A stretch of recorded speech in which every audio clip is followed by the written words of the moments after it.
चौधरी स्वागत करती हूँ आपका अपने YouTube चैनल जिस पर जैसे कि आप जानते हैं कि यहाँ पर कंपटीशन की तो साथ में बोर्ड एग्जाम की प्रिपरेशन कराई जाती है। बेटा जी आज का हमारा टॉपिक है सीटेट जनवरी 2025 के लिए ईवीएस में जो मैं आज टॉपिक कराने जा रही हूँ वो है जंतु मीन्स एनिमल। ठीक है, जंतु एनिमल या फिर आप इसको जानवर बोल सकते हो। ठीक है बेटा, इससे पहले मैं आपको शेल्टर्ड मीन्स आश्रय तथा पक्षियों के घोंसले 2 क्लास करा चुकी हूँ। अगर आपने नहीं देखी तो मेरे चैनल पर जाकर देख सकते हैं। ईवीएस जनवरी 2025 ईवीएस के नाम से आपको प्लेलिस्ट मिल जाएगी। चलिए, वैसे तो देखो ये डेफिनेशन आती नहीं है कि जानवर किसको कहते हैं, बट एक बार देख लेते हैं कि प्रारंभिक स्तर पर जीवों का वर्गीकरण कीड़े, पक्षियों, रेंगने वाले और स्तनधारी के रूप में किया जाता है। ठीक है, या उन्हें सामूहिक रूप से क्या कहा जाता है, जानवर कहा जाता है। फिर से समझ लेंगे, प्रारंभिक स्तर पर जीवों का वर्गीकरण कीड़े, पक्षियों, रेंगने वाले तथा स्तनधारियों के रूप में किया जाता है। सामूहिक रूप से उन्हें क्या कहा जाता है बेटा, जानवर कहते हैं। ठीक है, अब देखो क्वेश्चन इससे कहाँ से आता है ना, वो आपसे डेफिनेशन पूछेगा, वो आपको एक जानवर दे देगा, उस जानवर की 4 विशेषताएं दे देगा और आपसे पूछेगा बताओ इनमें से कौन सी विशेषता इस जानवर की नहीं है। ठीक है, और इस टाइप के क्वेश्चंस आपके सीटेट में आते हैं, आप प्रीवियस ईयर देख सकते हैं। तो सबसे पहले जिस जानवर की विशेषता करा रहे हैं बेटा वो है हाथी। हाथी झुंड में रहते हैं बेटा, और हाथी एक दिन में ना बेटा 100 किलो से ज्यादा पत्तियां खा जाते हैं। आप ध्यान रखेंगे, 100 किलो से ज्यादा क्या करते हैं बेटा, पत्तियां खा जाते हैं। हाथी ना अपने 24 घंटे में केवल 2 से 4 घंटा ही सोता है।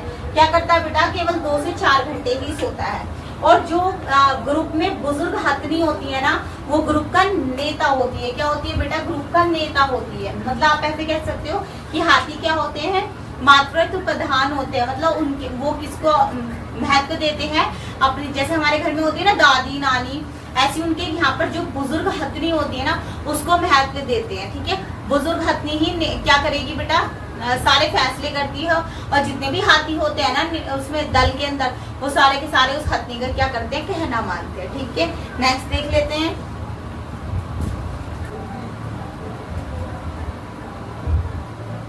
अब देखेंगे बेटा जी 10 से 12 हाथी व उनके बच्चे एक ही झुंड में रहते हैं। अगर क्वेश्चन आ जाए कि एक झुंड में कितने हाथी रहते हैं तो आप बताएंगे बेटा 10 से 12 रहते हैं तथा साथ में उनके बच्चे रहते हैं। ठीक है, अब आ जाएगी हाथी 14 से 15 साल तक की आयु में ही झुंड में रहते हैं। मतलब क्या कि कितने साल तक वो एक झुंड के अंदर कितने साल तक रहेंगे, पूरा जीवन तो झुंड के अंदर नहीं रह सकते ना बेटा।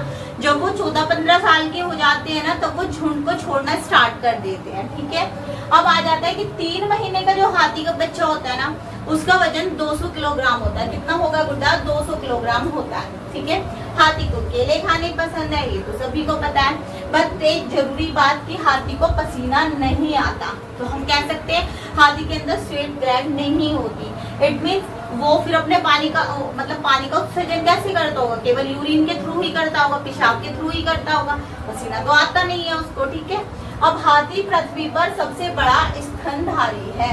ठीक है, अगर वो आपको क्वेश्चन ऐसे आ जाए कि बताओ पृथ्वी पर स्थल का सबसे बड़ा स्तनधारी कौन है, तो आप आंसर देंगे हाथी, क्योंकि ये स्थल पे रहता है। ठीक है, लेकिन अगर वो पूछ ले जल का सबसे बड़ा स्तनधारी, तो जल के लिए बेटा जी कौन होती है, जल में होती है व्हेल मछली। ठीक है, व्हेल होती है ना बेटा, आपने सुना होगा वो जल में होती है। ये आपसे पूछ ले कि पृथ्वी का सबसे बड़ा स्तनधारी बताओ, तब भी आप व्हेल ही बोलोगे। ठीक है, लेकिन अगर वो बोल दे कि स्थल पे पृथ्वी के स्थल का सबसे बड़ा स्तनधारी कौन है, तब आप हाथी बताएंगे। ठीक है, यहाँ पर आपकी बेटा हाथी से रिलेटेड जितनी भी विशेषताएं थी आपकी एनसीईआरटी बुक के अंदर दी हुई है ना बेटा, 1st से लेकर 5th क्लास तक वो मैंने बता दी है। अब देख लेते हैं सांप के बारे में, जान लेते हैं कुछ। ठीक है बेटा, देख लेते हैं भारत में सांप कितने प्रकार के होते हैं। भारत में सांप 4 प्रकार के होते हैं।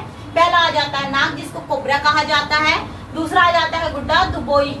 ठीक है, दुबोई को क्या कहा जाता है, रसेल वाइपर कहा जाता है। और ये रसेल वाइपर बेटा सबसे खतरनाक सांप है। ठीक है, फिर आ जाता है करैत। करैत को क्या कहा जाता है, कॉमन करैत कहा जाता है। फिर आ जाता है बेटा अफाई। अफाई को क्या कहा जाता है, सॉर स्केल्ड वाइपर का। अब इसकी कॉमन विशेषताएं देख लेते हैं बेटा, कि सांप के काटने की जो दवाई होती है ना वो सांप के जहर से ही बनाई जाती है, जिसको क्या कहा जाता है, सीरम कहा जाता है। इट मीन सांप के काटने की दवाई को क्या कहा जाता है, सीरम कहा जाता है, जिसको आप वैनम के नाम से भी जानते हैं। ठीक है, वो किससे बनती है बेटा? सांप के जहर से ही बनती है। फिर आ जाता है कि सांप के 2 खोखले दांत होते हैं जिनसे वो काटने का काम नहीं करता। ठीक है, काटने का मतलब जैसे हम टुकड़ा तोड़कर खाते हैं, तोड़ तोड़ के चबाते, इस तरीके से काम नहीं करता, वो सीधा निगल जाता है। ठीक है, अपने शिकार को क्या करता है? निगल जाता है। बट वो जब दांत गड़ा देता है ना, उसके द्वारा वो क्या छोड़ता है बेटा जी? जहर छोड़ देता है। मतलब उन दांत के द्वारा क्या छोड़ देता है? जहर छोड़ देता है। लेकिन काटने का काम, वैसे टुकड़ों में तोड़ने का काम नहीं करता, वो सीधा निगल जाता है। ठीक है बच्चा, तो नेक्स्ट देख लेते हैं कि सांप के बाहरी कान नहीं होते, ये जमीन पे होने वाली कंपन को सुनता है। अब आप कहोगे मैम अगर बाहरी कान नहीं होते तो ये जो सांप का खेल दिखाने वाले होते हैं, ये बीन बजाते हैं, तो सांप कैसे नाचता है?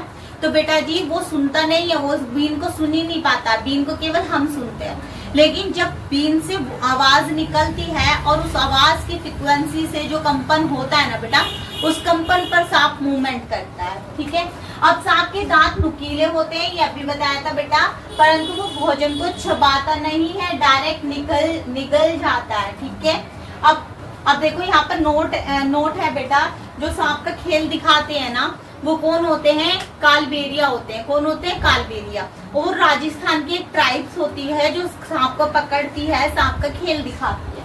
तो वही मैंने यहाँ पर लिखा हुआ है कि सांपों को नचाने वाले कालबेलिया कहलाते हैं। ठीक है, कालबेलिया के जो लोग हैं ना बेटा, वो सांप के डंक के निशान देखकर ही बता देते हैं कि कौन से सांप ने काटा है। यानी कि इतने उच्च दर्जे के क्या होते हैं बेटा? सांप को